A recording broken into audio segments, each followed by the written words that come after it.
జ్ఞానం ఉన్నవాడినేమో డాక్టర్ని చేస్తున్నావు, జ్ఞానంగా ఉన్నవాడు ఇంజనీర్ అవ్వాలనుకుంటున్నావు.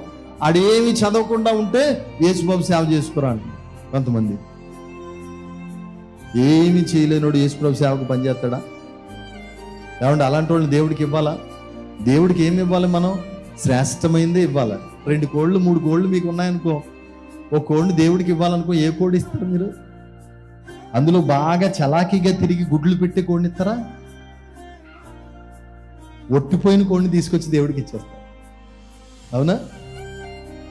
అదే శ్రేష్టమైనటువంటి కొడుకుని దేవుడికి ఇస్తే ఆ కొడుకుని దేవుడు ఎలా వాడుకుంటాడో కదా. కాబట్టి బిడ్డలారు, ఈ రోజున దేవుని సేవకి మీరు ఇవ్వండి.